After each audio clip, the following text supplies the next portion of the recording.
Good evening, friends. The operational situation at the front by the end of February 21st.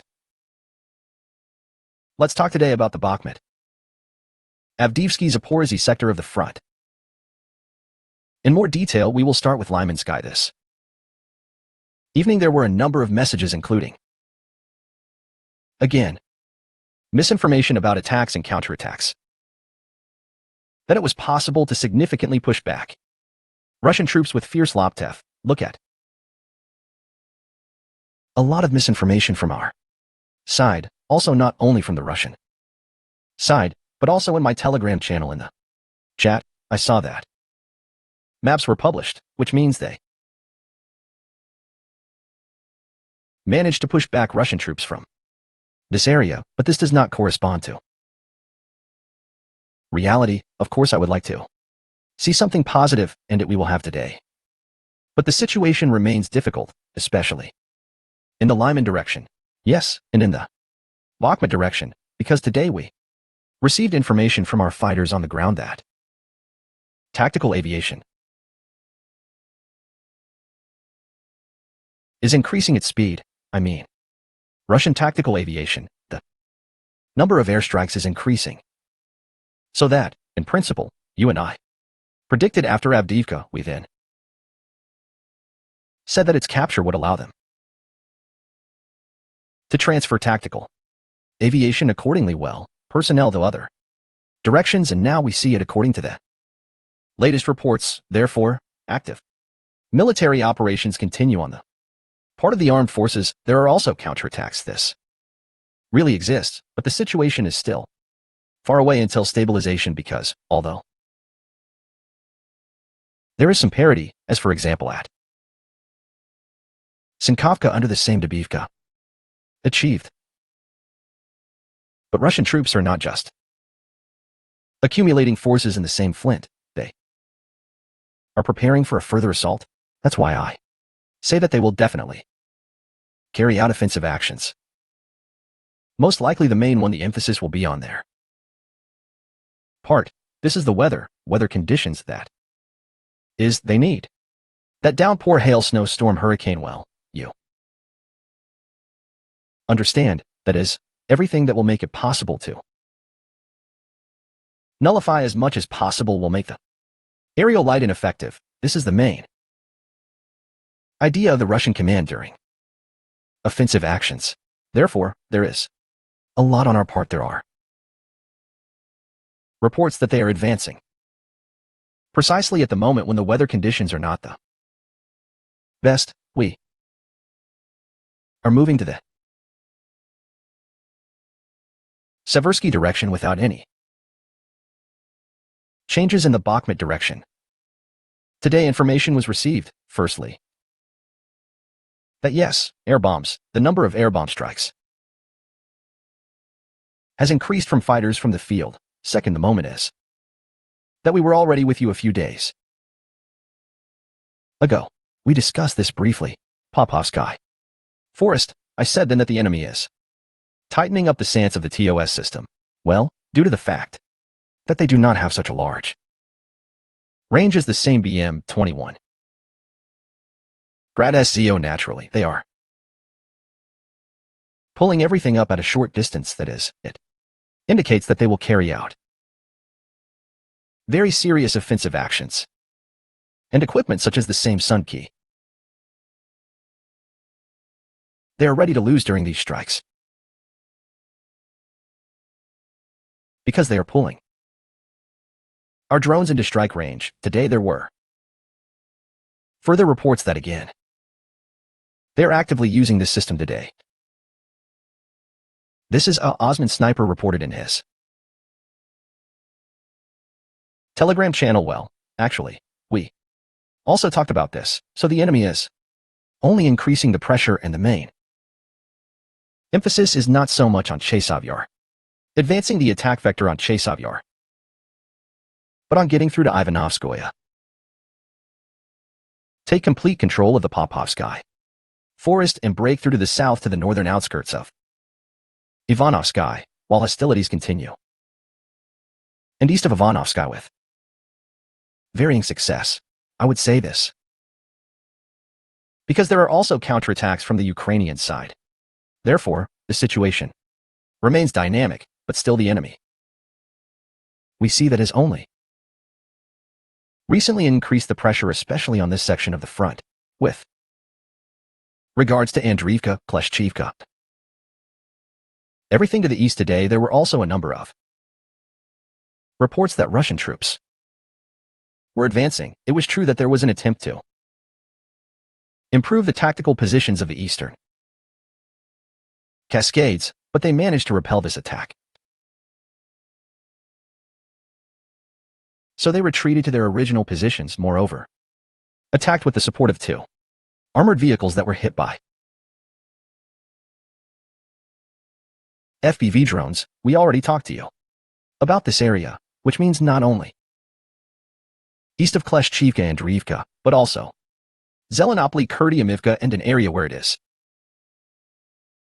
extremely difficult to bring up any equipment because aerial lighting works very effectively in Arabal ASU. Therefore, we are not recording any changes in this area, but there are attempts even in normal weather. As you can see, there are. With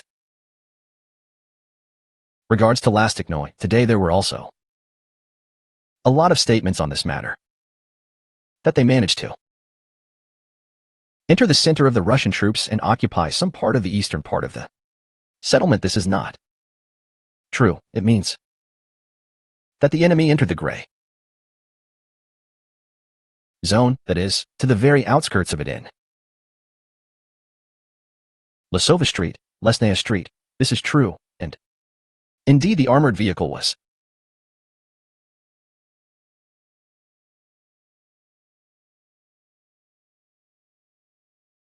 destroyed by the infantry, but they were unable to gain a foothold. They retreated into the forest zone.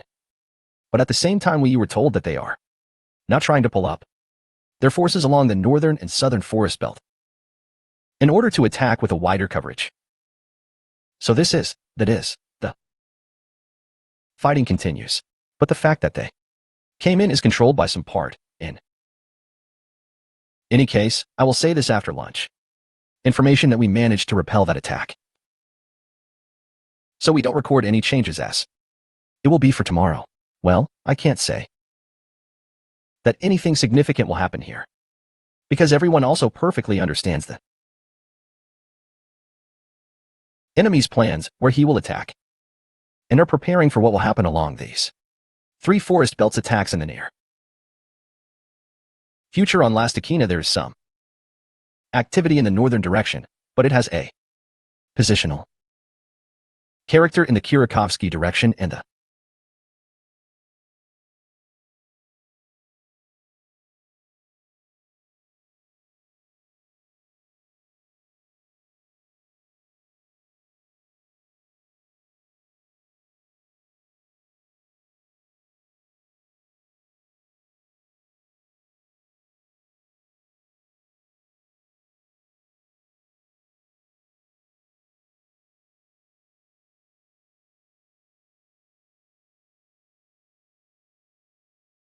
South Donbass Reservoir, which means there were attacks along the forest strip, and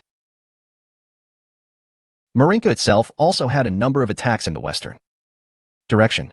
Well, again in the direction of the field reservoir. Therefore, they are attacking with the widest possible coverage, and in the course of the fact that they managed to advance, they are now only increasing the pressure in order to find another gap in the defense in order to get as much of a wedge as possible and, accordingly, to secure the charge of positions.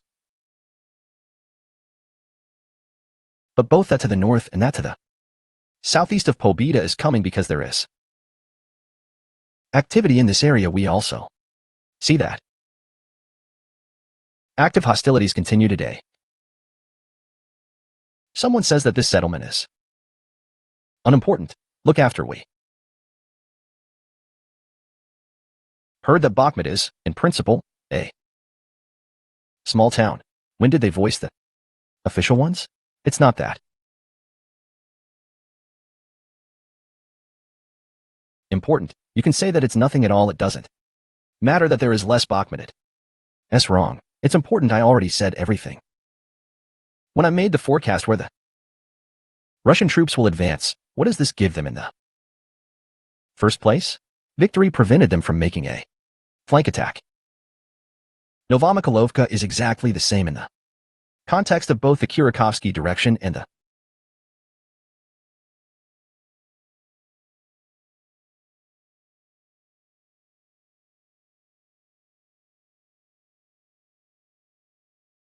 South Donbass direction to the south fully, because there was a flank attack regularly from the side of the Vesu.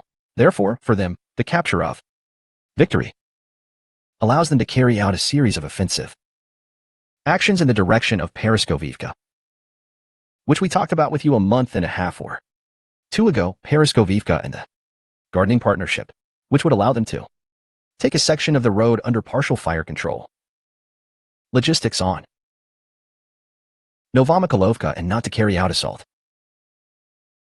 operations specifically throughout the entire populated area because there are very heavy forces coming here and, in principle, the enemy is now trying to implement this plan so as not to conduct close-in shooting battles in Novomikalovka itself, and at the same time in Novomikalovka itself, although we say that there are no those massive attacks as before, but small infantry groups of the enemy, they still continue attacks. Most likely we will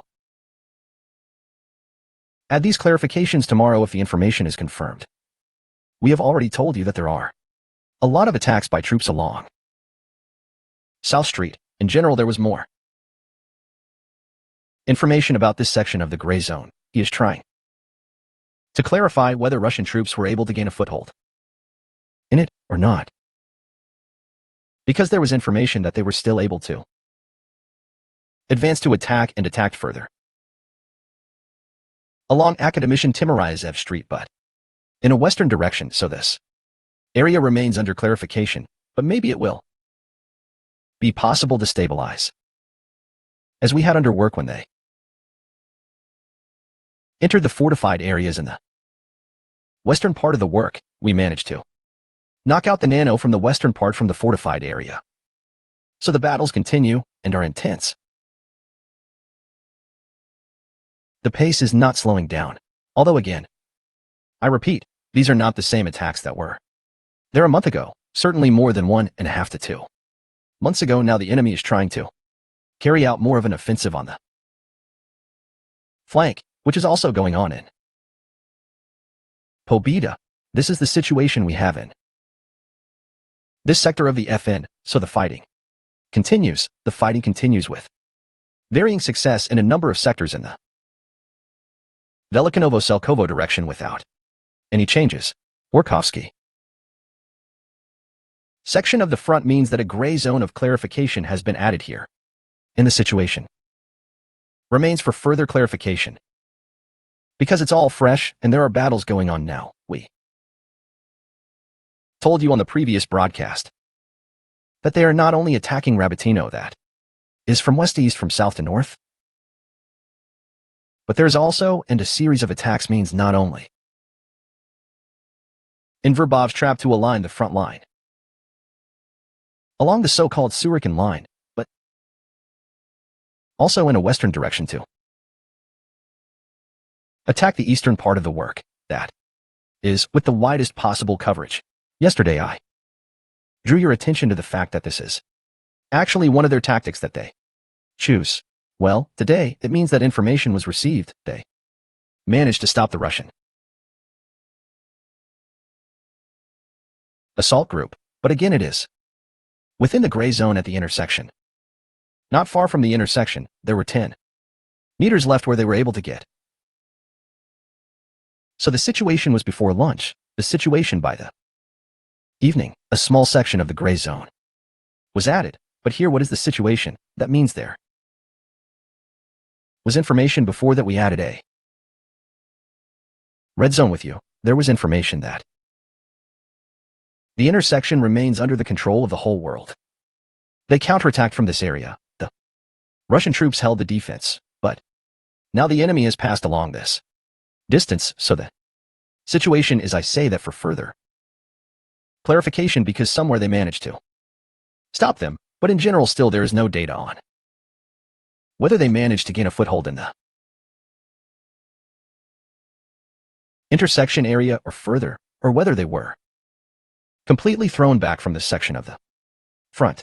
Well, the pace of hostilities, as you understand, is not decreasing at this point. Somewhere it has decreased, somewhere it has increased, but in general the fighting continues. Active, that is, the enemy is trying to implement what we talked about, approach, and strike the eastern part of Rabatino. Well, at this moment, of course, attacks will be from the south and from the west. This is what they are planning for. Military operations on this section of the front to continue, and now I said that there are. And the positive point Kamenskaya means. Literally a week and a half ago, you and I added a yellow zone, a zone of control from the armed forces of Ukraine, based on the footage that was published from a Russian drone, which means the Sioux armed forces then advanced and were able to get a foothold along one of the forest belts. We also added gray zone, and today a gray zone and a yellow zone were also added because new fresh footage was published, which means that the whole thing is in force. Further, in the already trapped beam, it is no longer east of the beam. Its southern limbs, the trap, has crossed over the beam, so a gray zone and a control zone have been added. The situation yesterday is the situation on today looks approximately as follows, although on this